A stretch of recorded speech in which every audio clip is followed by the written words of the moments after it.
welcome back to my channel. Today we're going to be continuing the series for my top 5 tips for traveling to Walt Disney World.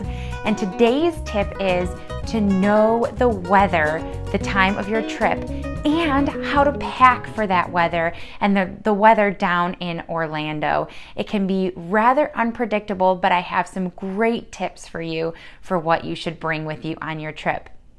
If you're new to my channel, my name is Regina Farrell and I am the owner of Nightingale Travel Company.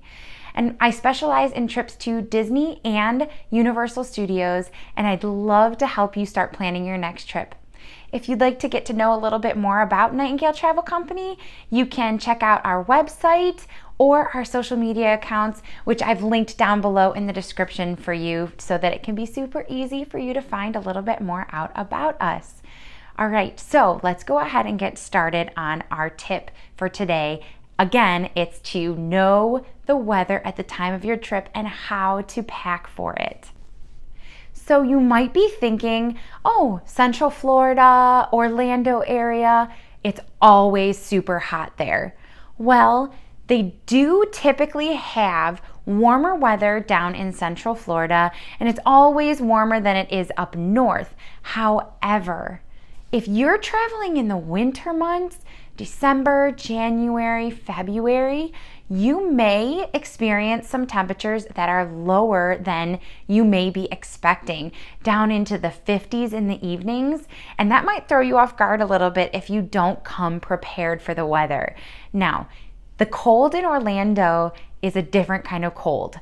I'm from Cleveland, Ohio, and the weather here gets very, very cold. We get a lot of snow. Sometimes our wind chills are in the negatives.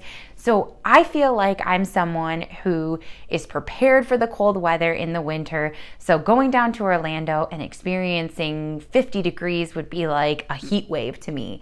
However, something to do with the moisture in the air makes that cold of 50 degrees feel much colder. So when I go on my trips down to Orlando in the winter time, I always make sure to pack layers. Like this awesome Mickey sweatshirt that I got in Epcot that almost always comes with me. It is a lightweight sweatshirt, and then I also have some heavier weight sweatshirts that I'll pack one of for my trip. Sometimes a light jacket might be helpful, but I definitely find that having something to cover up my ears, like a headband, like a warm headband, or something to put around my neck makes a huge difference in those evening hours. And those types of things are very light to pack and they don't take up much room in your suitcase. You don't want to be caught off guard by that cold weather down in Orlando because you will end up spending money at the gift shops, and it might be a lot more than you were hoping to spend on some of those cold weather items. So make sure that if you're traveling in the winter months or the months that might be colder, you have some layers packed with you for your trip. The next thing that we need to talk about when we think about travel down to Orlando is the big one that you are probably aware of, and that is rain, especially in the summer months during hurricane season, which runs from June through the middle of November, maybe even towards the end of November some years. And that makes for a lot of rain. And it means that it's going to rain almost every single day if you're traveling during those summer and fall months down to Orlando. And when I think of rain, I'm not just saying like a little sprinkle. You may get little sprinkles. However, almost every afternoon during hurricane season, it outright downpours for a half an hour to an hour, which is not a huge part of the day, but it's definitely a huge factor in planning for your trip and what you would want to pack for your trip if you want to make the most out of your day. My family and I, we always travel with ponchos. So this is an adult size poncho, and they also make child size ponchos for your littles. I bought these off of Amazon for super cheap. They were about 50 cents to $1 per poncho. If you're getting these in the park, they're going to run you a lot more than 50 cents to $1. So if you get caught off guard without packing these, you will end up spending a lot more money than maybe you were planning on spending. I mean, these are super teeny tiny. Look at that next to my head. And it's folded up in this nice little baggie, and it fit wonderfully in my suitcase. And I will pack multiple of these per day that we're going to be down there for my husband and my kids and myself, just to be sure, because it's a lot easier to toss this in the garbage can when you're all done using it and then still have a backup in your bag than trying to get it back in the little baggie. It will go back in, and I have put mine back in a pinch, but it's just easier to have the extra when it only costs 50 cents to just get rid of it. However, like I said, you can save it, and it does fit back in this nice little baggie, which is super convenient. The other thing that I always make sure to have with me is multiple of these little tiny size umbrellas. So these little umbrellas, I mean, here, I'll put it again next to my head, next to my hand. It's very small and compact. Again, this was another Amazon purchase for less than $10. You can pick your color, and there's multiple different sellers of these small umbrellas, but they work great. It fits perfectly into my small park bag along with those ponchos, and it's worth having. When I was on my last trip with my sister to Epcot, we had umbrellas like this and we had ponchos, and it did do one of the standard Florida downpours in the late afternoon, and we didn't have to waste any of our park time hiding out in the Mexico pavilion or under some form of like a pavilion or something like that to hide from cover or to hide from the storm. And we were able to take advantage of the fact that almost nobody was out in Epcot, and it was wonderful. Some of the food booths have to close. So we were there during Flower and Garden Festival, and we were hoping to try some of the food, and the lines can get super long. And like I was about to start saying, some of the food booths had to close because cast members were told they had to go indoors. But there were some that are permanent fixtures, and those cast members could stay inside of those booths and still sell food.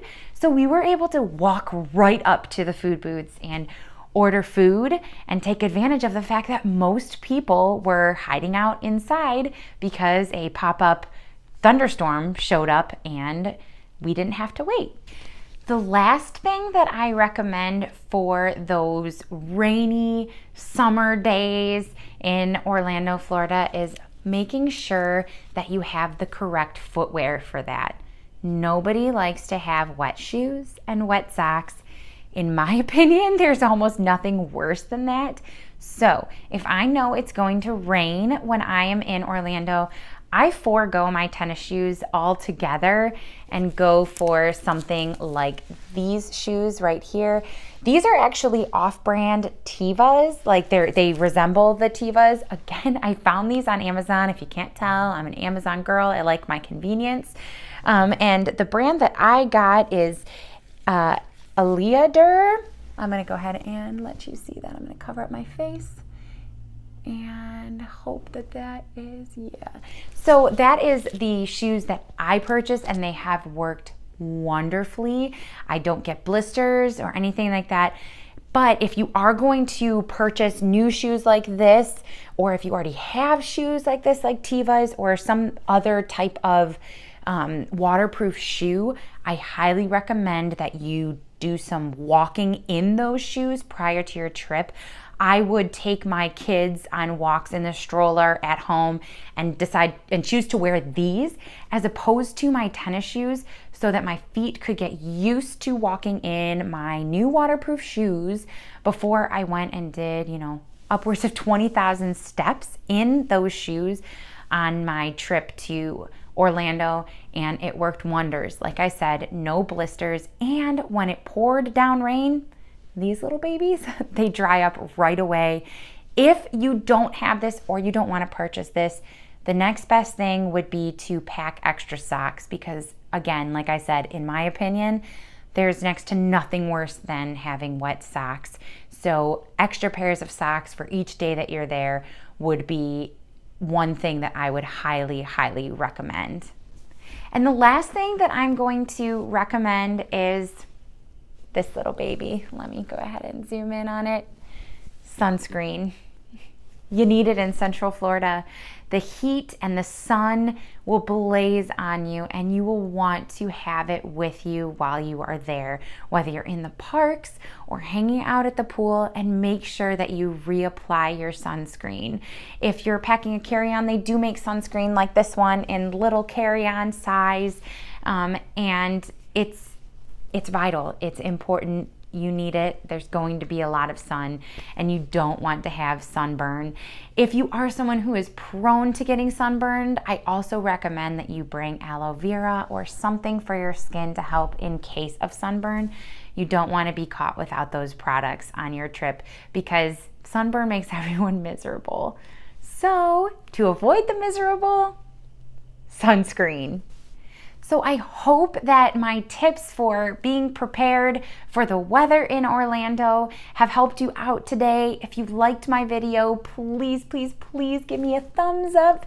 And if you would like to hear more from me, it would mean the world if you would hit that subscribe button and the notification bell so you can be notified when our next video comes out for my last tip. Number 5 is a really good one, so you're going to want to stick around for that one, or to be notified for when that one comes out. And again, if you'd like to start planning a trip, or if you'd like to get to know me a little bit more, my email as well as my website and all of my social media, they're linked down below. So go ahead and give them a look and let me know if you would like some tips for planning your next trip, or if you'd like some help planning your next trip. I hope to see more of you guys, and I'm looking forward to my next video. Bye.